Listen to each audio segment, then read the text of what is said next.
के वापस लौटने पर कोलकाता के पार्क सर्कस 7 पॉइंट इलाके में हिंदू श्रद्धालुओं पर हमला किया गया। यह हमला टारगेट हमला था। भगवा झंडा ले जाने के कारण वाहनों पर पत्थर बरसाए गए, जिसका एक वीडियो भी सोशल मीडिया पर अपलोड किया गया है बीजेपी की तरफ से। बता दें कि विंडशील्ड तोड़ दिए गए, अराजकता फैलाई गई। सवाल यह है कि हथियार लहराकर देखिए किस तरह से कल शक्ति प्रदर्शन किया गया और उसके बाद जो तस्वीरें हैं वो भी सामने आई, जहां पर बता दें कि कोलकाता के पार्क सर्कस में रामनवमी जुलूस पर टारगेट हमला हुआ। रामनवमी शोभा यात्रा पर हमला किया गया, विंडशील्ड तोड़ दिए गए, अराजकता फैलाई गई। भगवा झंडा ले जाने के कारण, आई रिपीट, भगवा झंडा ले जाने के कारण वाहनों पर पत्थर बरसाए गए। बंगाल में हर साल रामनवमी पर इस तरह का बवाल होता है। सवाल ये उठता है क्यों? जब दूसरे राज्यों में हम तस्वीरें देखते हैं कि रामनवमी पर जब शोभा यात्रा निकलती है, और कल ये खबर हमने दिखाई भी, अलग अलग राज्यों से खूबसूरत तस्वीरें सामने आई। जब रामनवमी पर शोभा यात्रा निकल रही थी तो पुष्प वर्षा की गई, और एक तरफ बंगाल की ये तस्वीर कि भगवा झंडा देखकर विशेष समुदाय के लोग भड़क जाते हैं। ऐसा क्या भड़क जाते हैं कि वो पत्थरबाजी करना शुरू हो जाते हैं। और एक बार आप ये तस्वीर देखिए, क्योंकि ना केवल कल दिल्ली, उत्तर प्रदेश, झारखंड, मध्य प्रदेश, उत्तराखंड, कोई ऐसा राज्य नहीं था जहां पर सुरक्षा के पुख्ता इंतजाम ना किए गए हों। बंगाल से भी लगातार अपडेट हम आप तक पहुंचा रहे थे कि सुरक्षा के पुख्ता इंतजाम, सुरक्षा के पुख्ता इंतजाम। लेकिन देखिए किस तरह के इंतजाम। बंगाल में रामनवमी पर हिंसा ना हो, ऐसा हो कैसे सकता है? और एक बार आप देखिए तस्वीरें, जहां पर आप देखेंगे कि पत्थरबाजी इस गाड़ी पे की गई। बता दें पुलिस इस पूरे मामले की इन्वेस्टिगेशन कर रही है और कई सारी बातें भी निकलकर सामने आ रही है कि कोई कह रहा है कि वहां पर भड़काऊ बयान दिए गए या नारे लगाए गए, तो कोई कह रहा है कि भगवा झंडा देखकर वहां पर यह पत्थरबाजी हुई। पॉलिटिकल एक्सपर्ट राहुल लाल हमारे साथ जुड़ चुके हैं और भी मेहमान हमारे साथ जुड़ेंगे। राहुल जी, ऐसा क्यों होता है कि पूरे राज्य के अंदर अलग अलग तस्वीरें जब सामने आती है पश्चिम बंगाल में, तो रामनवमी पर जब शोभा यात्रा निकलती है तो पत्थरबाजी होती है, लेकिन जब दिल्ली में शोभा यात्रा निकलती है रामनवमी पर तो पुष्प वर्षा होती है। उत्तर प्रदेश में भी ऐसा होता है, अलग अलग राज्यों में ऐसा होता है। नागपुर तक की भी अगर मैं बात करूं, वहां पर भी कल जब शोभा यात्रा निकल रही थी तो पुष्प वर्षा हुई, फूलों की बारिश की गई। लेकिन क्योंकि ये बंगाल है, यहां पर अगर हिंदू शोभा यात्रा निकालेंगे तो उन पर पत्थरबाजी होगी। देखिए, अब बड़ी अच्छी आपने बात कही कि कहीं रामनवमी की शोभा यात्रा में कहीं पत्थर बरसाए गए और कहीं फूल बरसाए गए। लेकिन पत्थर और फूल के साथ अगर हम लोग देखें तो पश्चिम बंगाल के मालदा में भी, जो हमेशा से तनाव का कारण वाला जगह बना हुआ होता था, मालदा से भी हम लोगों को पुष्प वर्षा की तस्वीरें आई। तो पुष्प वर्षा की तस्वीरें दिल्ली में नहीं दिखी, मुझे पश्चिम बंगाल में भी दिखाई दी और उस मालदा में भी दिखाई दी हमें, जहां पे कि लगातार अगर पिछले पहले का रिकॉर्ड देखें तो इसका मतलब है कि उस जगह पे सांप्रदायिक तनाव की स्थितियां रहती थी वहां पे। तो मुझे पश्चिम बंगाल को लेकर एक चीज मैं स्पष्ट तौर पे कहूंगा कि जब 2024 के लोकसभा चुनाव थे, यानी कि अगर 2023 में आप कहें आप, उस समय भी ममता बनर्जी ने बड़ा स्पष्ट तौर पे कहा था कि ना केवल पश्चिम बंगाल बल्कि रामनवमी से पहले ही उन्होंने लगातार वो कह रही थी कि पूरे देश भर में, क्योंकि लोकसभा के चुनाव में बहुत सारे अराजक तत्व जो है कि वो सक्रिय रहेंगे और उसको जो है कि कहीं न कहीं वो शांतिपूर्ण नहीं होने देंगे रामनवमी को। ये 2023 की बात कर रहा हूं। और उनकी बात बड़ी ममता बनर्जी की सही भी निकली थी उस समय कि वहां पे, हालांकि मुख्यमंत्री ने कहा था कि हमें खुफिया जानकारी है, हमें पश्चिम बंगाल में तो उन्होंने स्थिति को कंट्रोल करने का प्रयास भी किया था, लेकिन चाहे महाराष्ट्र हो, गुजरात हो, अन्य कई क्षेत्र हो, देश के अलग अलग हिस्सों में, असम में भी, बिहार में भी, झारखंड में भी अलग अलग हिस्सों में तनाव की घटनाएं घटी थी 2023 में। मुझे लग रहा है कि पश्चिम बंगाल में जो इस बार फिर से वो स्थितियां दिखी हैं, अब पश्चिम बंगाल फिर से विधानसभा चुनाव की तरफ अग्रसर होने जा रहा है। राहुल जी, जरा मैं आपसे समझना चाहूंगी, मतलब ये कैसी सरकार है? कोई इंटेलिजेंस इनपुट मिलता है तो इंटेलिजेंस ब्यूरो से शेयर किया जाता है, इंटेलिजेंस अधिकारियों से शेयर किया जाता है, पुलिस से शेयर किया जाता है, सेंट्रल एजेंसियों से शेयर किया जाता है।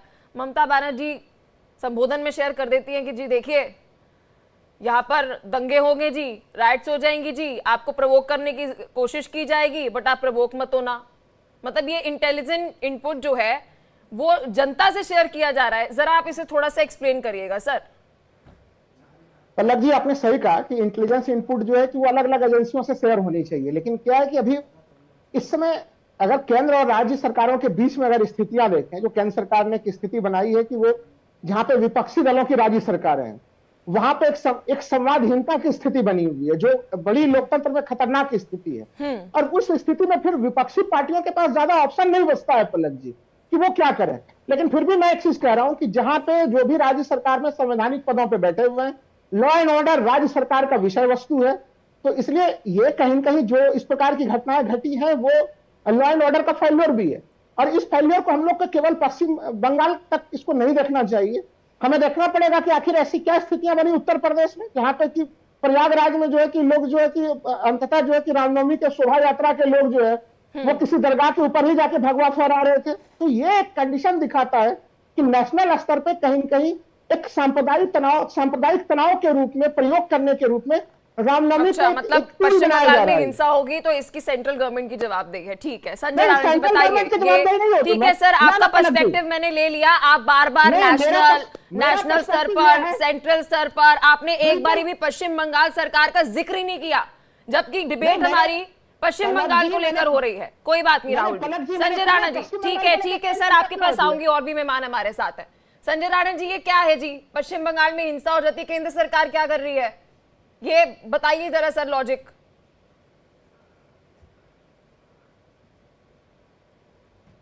सर प्लीज आप अपने आप को अनम्यूट कीजिए।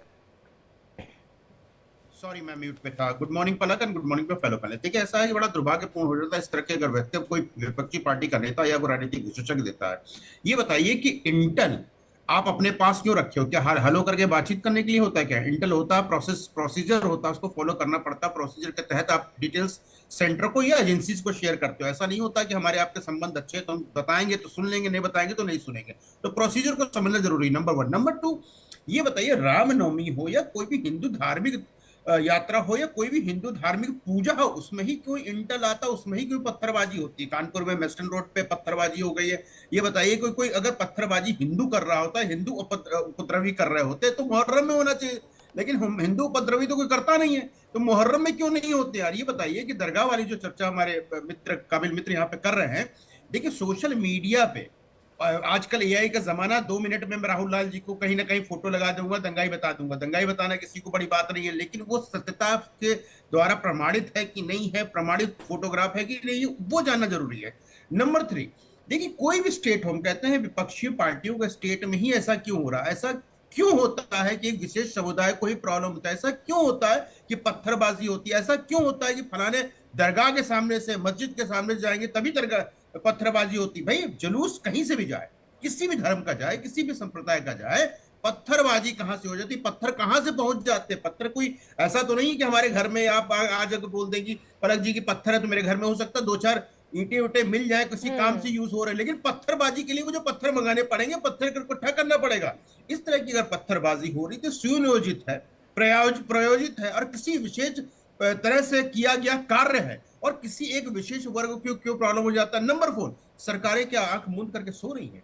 ये बताइए कि हमें कोर्ट से आदेश क्यों लेना पड़ता है, हमें सरकार के पास क्यों जाना पड़ता है? ठीक है, एक प्रोसीजर बना दिया, पहले ये प्रोसीजर होना नहीं चाहिए, लेकिन 47 इस प्रोसीजर को फॉलो कर रहा है कि हमें कुछ काम करना है। दोनों पक्षों की बात कर रहे हैं, हमें सरकार के पास जाना पड़ता है। भाई एक देश में रहते हैं, दो अलग अलग विचारधारा हमारी हो सकती है, लेकिन है तो इस देश के नागरिक, और इस देश के नागरिक होने के नाते हम कोई काम कर रहे हैं, रोड पे जा रहे हैं। क्या आप अपनी गाड़ी से स्टूडियो आती हैं, या मैं आपके स्टूडियो आता, या मैं अपने ऑफिस जाता, या राहुल लाल जी जाते, किसी से परमिशन लेते? नहीं लेते ना, शांतिपूर्ण ढंग से काम होता। उसी तरह धार्मिक जुलूस होता है, किसी का भी हो, वो शांतिपूर्ण तरीके से होना चाहिए, उसमें पत्थरबाजी नहीं होनी चाहिए। लेकिन समस्या क्या है? केंद्र का मैटर है। भैया कि सरकार आपकी, परमिशन नहीं होना चाहिए, ये कैसी बात कर रहे हैं संजय राणा जी? दुनिया आपकी, उपद्रवी आपके, सरकार क्या? मोदी जी के वजह से ऐसा हो गया। अरे राहुल जी, कब तक ये सब चलता रहेगा? मोदी जी की वजह से हो गया। अरे बताइए, जितने दंगे हुए आपके राज में, कांग्रेस के राज में जितने दंगे हुए, कांग्रेसियों के राज में जितने दंगे हुए, देश में कभी इतने दंगे नहीं हुए। और ममता बनर्जी, समझिए, ममता बनर्जी किसी की जननी है, किसी कांग्रेस पार्टी से आई हुई है, और उसी विचारधारा को रखती है, हिंदू विरोधी विचारधारा। और जो व्यक्ति हिंदू विरोधी विचारधारा रखेगा, हिंदू के विपक्ष में सोचेगा, संजय जी, आचरण अगर ममता बनर्जी हिंदू विरोधी विचारधारा रखती है संविधान तो खत्म उनको हो यह जाता है। भूतपूर्व सफलता प्राप्त होती क्यों उन्हें? एप्लीकेबल वो नहीं है, उन्हें 26 एप्लीकेबल नहीं है, हमें बताइए 14 एप्लीकेबल क्यों नहीं होता? संविधान कहाँ खो जाता है? किताबें कहाँ चली जाती राहुल लाल जी? विपक्षी राज्यों में ही ऐसी किताबें विपक्षी राज्यों में अनुच्छेद 25 तो किताब मत दिखाएं, संविधान में जो लिखा है विपक्षी राज्यों में उसका पालन अनुच्छेद करें। 25, मैं बार बार अनुच्छेद पूछते 26, हैं, अनुच्छेद 27, ये अनुच्छेद बताइए 28, मुहर्रम में क्यों नहीं पत्थरबाजी होती है? विपक्षी राज्यों में ही आप है। रामनवमी में ही पत्थरबाजी क्यों होती है? देखिए, एक विशेष समुदाय को आप लोगों ने विशेष प्रिविलेज देकर रखा हुआ है, और जो प्रिविलेज अगर आप दे दोगे, अब यही ठीक है संजय नारायण जी, एक कमेंट में इस पर चाहूंगी। राहुल जी जो सवाल पूछ रहे हैं वो सवाल गलत नहीं है। वो कह रहे हैं कि पश्चिम बंगाल में सिर्फ हिंसा नहीं हो रही है, जहां पर बीजेपी शासित प्रदेश है वहां पर भी हिंसा हो रही है। पलक बिल्कुल सही, इन्होंने वाजिब सवाल पूछा है। चाहे पश्चिम बंगाल हो, चाहे प्रदेश, देश के दूसरे अंग हो, दूसरे प्रदेश हो, ये इसलिए हो रहा है कि 1947 से लेकर के एक प्रवचन चला आ रहा है, एक प्रिविलेज चला रहा है। मैं अपने वक्तव्य में बोला, जो प्रिविलेज आपने दे रखा है कि मेरे सामने से नहीं जाओगे, मेरा घर है, मेरी कोठी है, मेरी मस्जिद है, मेरी रोड है, मेरी दरगाह है। अरे भाई, मेरा क्या होता है? इस देश में आप जमीन उनके दरगाह पे जाइए, उसके सामने शांति रोड जुलूस जाएगी, लेके पलक और भी हम चले जाएंगे, जाएंगे और उनके और दरगाह हमें के आप ऊपर रोक छत पे नहीं चढ़े सकते हो। जाइए।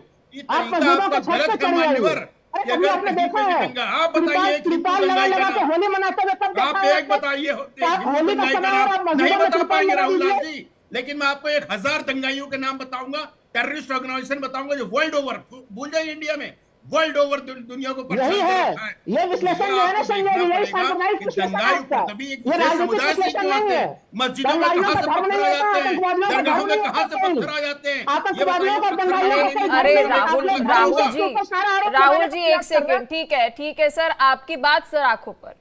आपका कहना है कि दंगाइयों का कोई धर्म नहीं होता। नहीं होता एक है। बहुत ही वैलिड दंगाइयों पॉइंट का मैं धर्म आपसे होता है। पूछूंगी, ठीक है उग्रवादियों का राहुल धर्म जी, होता है, ऐसा क्यों जिसके होता धर्म है? से ही आते हैं वो। ऐसा क्यों होता है कि ईद तो बड़ी शांति से मन जाती है, मुहर्रम बड़ी शांति से हो जाता है, वहां पर भी हम देखते हैं, कितनी बार मैंने देखा है सर, मुस्लिम इलाके छोड़िए, हिंदू इलाके में मुहर्रम का जब जुलूस निकलता है हथियार, वहां पर भी उसका प्रदर्शन किया जाता है। आज तक मैंने नहीं देखा कि किसी हिंदू ने पत्थर फेंक दिया हो, वो प्रवोक हो गया हो जी कि देखिए ये क्यों अपना जुलूस निकाल रहे हैं मेरे घर के बाहर, मेरे मंदिर के बाहर। हम प्रवोक क्यों नहीं होते? पलक जी देखिए, अगर आप घटनाओं को एक एक सिलसिलेवार आसपास के घटनाओं के, मैं तो कह रहा हूं कि एक साल के भीतर की घटनाओं नहीं को देख सर, लीजिए। आपने अभी मैं तो बता रहा कहा, हूं, मैं मैं एग्जैक्टली उसी आपके को- वर्ड्स कोट कर रही हूं सर, एग्जैक्टली मैं आपके उसी वर्ड्स का कोट कर रही उदाहरण ले रहा हूं हूं। कि धर्म नहीं होता, बिल्कुल जो नहीं दंगा होता फसाद धर्म। करते हैं उनका धर्म नहीं होता। और मैंने कहा बिल्कुल। सर आपकी बात सर आंखों पर, मैं आपसे सिर्फ ये पूछ रही हूं कि ईद शांतिपूर्ण तरीके से कैसे संपन्न हो जाती है, मुहर्रम क्यों संपन्न हो जाता है शांतिपूर्ण तरीके से, लेकिन अगर हमें रामनवमी पर शोभा यात्रा निकालनी है तो जी इंटेलिजेंस इनपुट हमारे पास होते हैं कि जी ये हो सकता है, वो हो सकता है, फिर उसके बाद पत्थरबाजी उसके बावजूद भी हो जाती है। अलग अलग राज्यों में पुलिस हाई अलर्ट पर होती है, सर्वे तक नहीं कर सकते अधिकारी क्योंकि उन पर पत्थर फेंक दिए जाते हैं। पलक जी मैं आपका सवाल समझ चुका हूं, उत्तर ले लीजिए। देखिए, ये कहना कि नहीं ईद मुहर्रम तो शांतिपूर्ण ढंग से हो जाता है, हिंदू के पर्व त्योहारों में दूसरे होना समूह चाहिए के सर, लोग जो है मैं तो कहती हूँ बिल्कुल औरंगाबाद होना में- चाहिए, हर एक नहीं, त्योहार सुन लीजिए, शांति से पलक जी। मनना चाहिए। मैं वही कह रहा हूं कि देखिए जो अल्पसंख्यक हैं वो तो संख्या में छोटे हैं, उनके पर्व त्योहार से तो बहुत ज्यादा कोई इफेक्ट पड़ता नहीं। वो तो बेचारे अगर अरे कौन अभी से रमजान का अल्पसंख्यक समय हैं? था, रमजान का अल्पसंख्यक समय मतलब था, क्या और होता है? अगर वो देश इस समय की रमजान दूसरी का सबसे समय में, बड़ी सुन लीजिए आबादी संजय राणा अल्पसंख्यक कैसे जी, हो जाती है? कभी सुन आपने लीजिए। सुना राहुल लाल जी क्रिश्चियन इलाका है, कभी सुना है ये पंजाबी इलाका है, कभी सुना है ये संजय राणा जी पारसी सुन तो इलाका है, लीजिए, मुस्लिम इलाका संजय क्या राणा जी, पाकिस्तान ये है? तो राष्ट्रीय स्वयं ठीक है, सेवक सीरिया- संघ ठीक है सीरिया ना। है क्या? ठीक ये है, अभी ठीक है आप संजय क्या? राणा जी, राहुल जी अपनी बात रखिए, फिर संजय राणा जी मैं आपके पास आती हूँ। जी जी सर हाँ, मैं बोलिए। वही चीज कह रहा हूँ, मैं यही चीज कह रहा हूँ कि देखिए ना, अभी आप लगातार, हम लोग जो लगातार घटनाओं को देख रहे हैं, अभी जो मैंने कहा कि रामनवमी का जुलूस था और वहां पे लोग दरगाह के छत के ऊपर ही जो है कि भगवा झंडा लेके चढ़ गए, इसके पहले भी अलग अलग घटनाएं देखेंगे तो वो घटनाएं हो जा रही है। इसलिए तो नियम बनाया गया ना कि कोई भी समूह का लोग अगर जुलूस लेके जाए, पहले वो पुलिस से परमिशन ले, पुलिस उसका रूट तय करती है और ध्यान रखती है कि कहीं एक टकराहट की स्थिति ना हो जाए। इस देश में 1925 में आरएसएस जैसी संस्थाएं भी बनी, जिन्होंने हमेशा हिंदू और मुसलमानों के बीच में खाई को बढ़ाने का प्रयास किया। 100 साल हो गए उन संस्थाओं के भी, पलक जी। आप उन संस्थाओं के ऊपर भी हमें ध्यान देना पड़ेगा। और ये कह देना कि नहीं विपक्षी पार्टियां हैं वो तो केवल मुस्लिम पुष्टिकरण अरे कर रही अरे हैं। राहुल जी, क्या आपने पश्चिम बंगाल में ABCDEFG आपने सब बोल दिया, मेरे सवाल का जवाब नहीं दिया। क्या आप ही के आपने सवाल का बड़े जवाब दिया इजीली होगा सर कनक बोल जी? दिया, बहुत कनक इजीली जी बोल मेरा दिया कि भाई जो भी दंगा फसाद करते हैं आप- उनका कोई धर्म नहीं होता जी। बहुत इजीली आपने बोल दिया। अगर आपने एक बयान दिया है तो उसको क्लैरिफाई मैं कह रहा हूं कीजिए ना बहराइच सर, में आप बहराइच उसकी के दंगे में एक्सप्लेनेशन दीजिए मैं उसी का एक्सप्लेनेशन सर। दे रहा हूं। एक बहराइच में सेकंड, दंगे हुए थे। नहीं नहीं नहीं किसने सर, गोली चलाई है? राहुल गोली में राहुल कौन लाल लगा जी, था? मैं आपसे बहुत सिंपल क्वेश्चन पूछती हूँ। जब आप ईद के दौरान कई बार हम देखते हैं कि बोला जाता है कि आप रोड पर नमाज ना पढ़ें क्योंकि ट्रैफिक जो है लग जाता है। कितनी बार हम देखते हैं, अलग अलग राज्यों में चीज बोली जाती है, लेकिन उसके बावजूद भी हम देखते हैं, दिल्ली में अभी तस्वीर पीछे सामने आई कि फ्लाईओवर के नीचे रोड पर पीछे लंबा ट्रैफिक जाम लगा हुआ है, कोई बात नहीं, वहां पर नमाज पढ़ी जा रही है। फिर भी हिंदू समाज के लोग इतनी पेशेंस रखते हैं वहां पर कि ठीक है कोई बात नहीं, तब भी उनमें एग्रेशन नहीं आता, वो वेट करते हैं। पता नहीं शायद किसी को अपने ऑफिस जाना होता होगा, पता नहीं किसी की डॉक्टर की अपॉइंटमेंट होती होगी, फिर भी पेशेंस रखते हैं। हम तो नहीं पलक करते जी, दंगा फसाद, क्यों होता है सर ऐसा? मतलब क्या हमारे पलक जी- अंदर कोई ऐसे संस्कार दिए गए हैं कि कुछ इनबिल्ट किया गया है कि हम पत्थरबाजी नहीं करते हैं, लेकिन अगर हम शोभा यात्रा निकालेंगे तो भैया बच के अमरेला लेके चलनी पड़ेगी कि ऊपर से पत्थर आ रहा हो। हाँ पलक जी से अब देख लीजिए, आप भी बचपन से बड़े हुआ, मैं भी बड़ा हुआ, हमने लगातार देखा है कि लोग नमाज कहीं पे भी पढ़ते हुए रहे हैं। हम लोगों को कौन सा, हिंदुओं का कौन सा पर्व त्योहार है जो केवल मंदिरों में ही होता है? अभी आप सोच के देखिए कि कांवड़ यात्रा निकलेगी, क्या कांवड़ यात्रा केवल मंदिर तक सीमित होगी? वो लोग जल भर के निकलेंगे, अलग अलग मंदिरों तक जाएंगे, सैकड़ों किलोमीटर तक की यात्रा सड़क पर तय नहीं करेंगे, उसमें भी ट्रैफिक जाम होता है। हिंदू धर्म के त्योहार हो, मुस्लिम धर्म के त्योहार हो, धर्म किसी भी धर्म के त्योहार हो, वो केवल मस्जिदों तक या केवल मंदिरों तक सीमित नहीं रह सकता। लेकिन देख लीजिए कौन लोग हैं, वो सांप्रदायिक विभाजन करने वाले लोग हैं जो कहते हैं कि नहीं सड़क पर नमाज नहीं पढ़ सकते, सड़क पर आप जो है कि ये काम नहीं कर सकते, सड़क पर शोभा यात्रा निकलेगी, किस धर्म के काम नहीं निकलते हुए राहुल जी, मुझे नहीं पता आपने कौन से ब्रांड का चश्मा लगा रखा है, लेकिन आप उस चश्मे से सिर्फ और सिर्फ एक पक्ष देख रहे हैं, दूसरा पक्ष नहीं देख रहे हैं। मुझे आप बहुत बायस लग रहे हैं सर, बहुत बायस लग रहे हैं। बोलिए संजय राणा जी, बोलिए।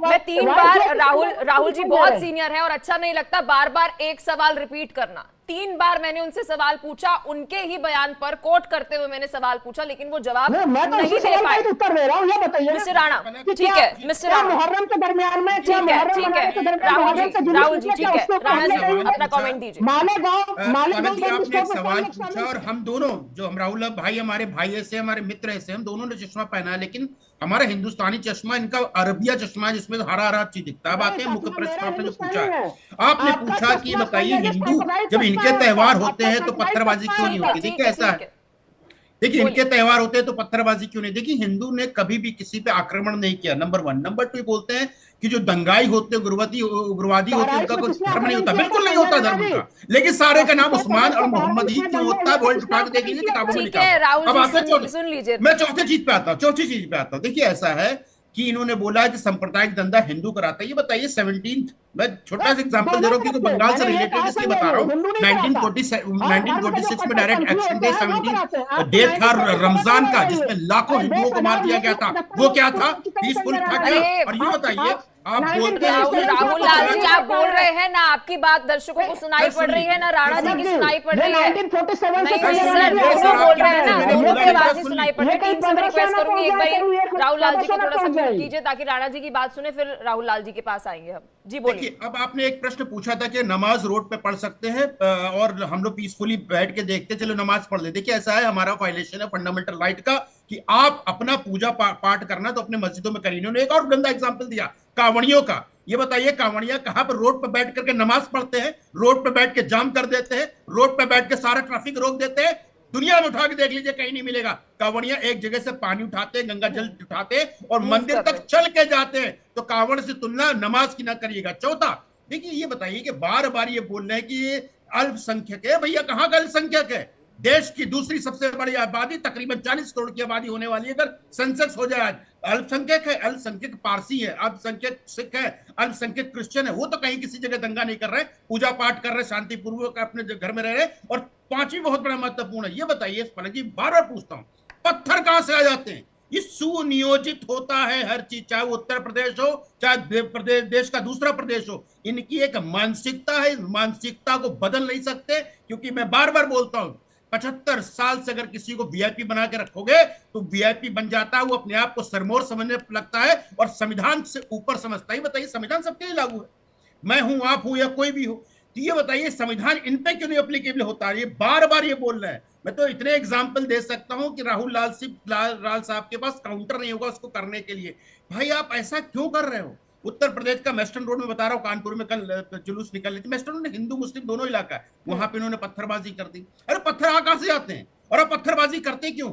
और ये समझ नहीं आता, सेकुलरिज्म के नाम लेते हैं। सेकुलरिज्म सेकुलर कंट्री है क्या? सेकुलर कंट्री होती पर्सनल लॉ ना होता, सेकुलर कंट्री होता वोट बोलना होता, सेकुलर कंट्री होता 1991 वर्शिप एक्ट ना होता।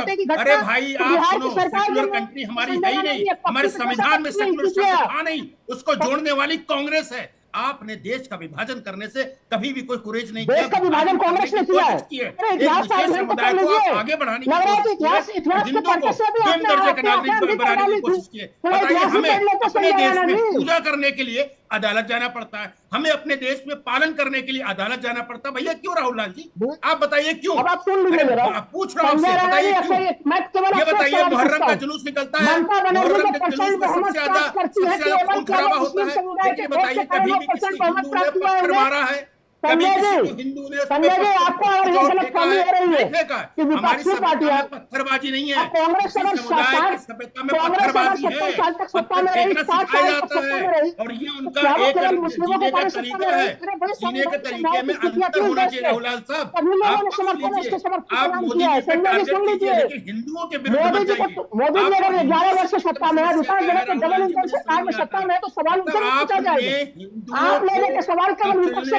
मारने का, उनको दमन करने का सारे सुनियोजित प्रयोजित कर सकते हैं कि भैया तुम्हारी दुर्गा पूजा होगी तो कोर्ट जाना पड़ेगा, सरस्वती पूजा होगी तो तुम्हें कोर्ट जाना पड़ेगा। गलत नैरेटिव बढ़ रहा है संजय जी, गलत नैरेटिव बढ़ रहा है। राहुल लाल जी गलत नैरेटिव क्या है? हिंदू समुदाय के लोगों को परमिशन नहीं मिली, ये तो फैक्चुअल चीज है। मतलब आप डिनायल क्या कर रहे हैं? इस पर कोर्ट जाना पड़ा ना, उसके बाद ही परमिशन मिली। क्या चीज है ये बताइए ना।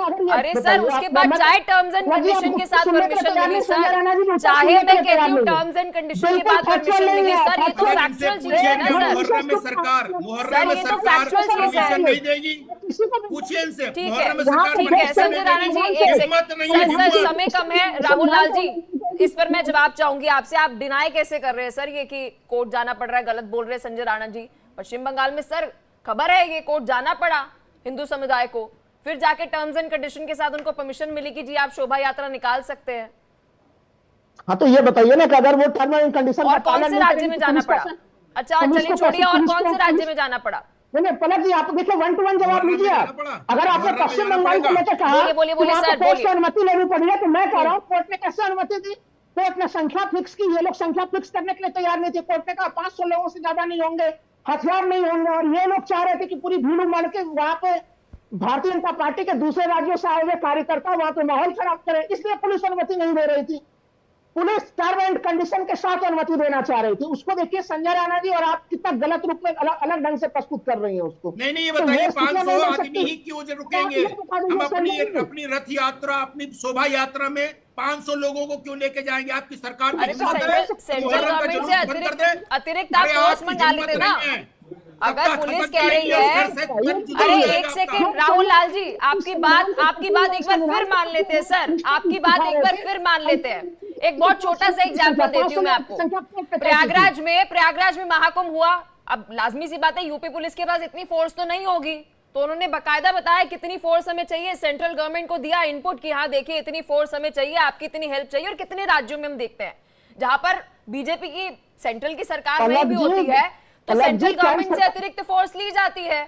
अगर आपके पास पश्चिम बंगाल में इतनी फोर्स नहीं थी तो आप सेंट्रल गवर्नमेंट से फोर्स लेते, होम मिनिस्ट्री को पूरी बकायदा लिस्ट भेजते। होम मिनिस्ट्री ये क्या लॉजिक हुआ जी? ठीक है सर, समय हमें इजाजत दे पा रहा है। बहुत शुक्रिया आप दोनों का, आप दोनों ने अपना कीमती समय दिया और इस महत्वपूर्ण मुद्दे पर चर्चा की। तो देखिए बहस बड़ी जरूरी है, कल बहस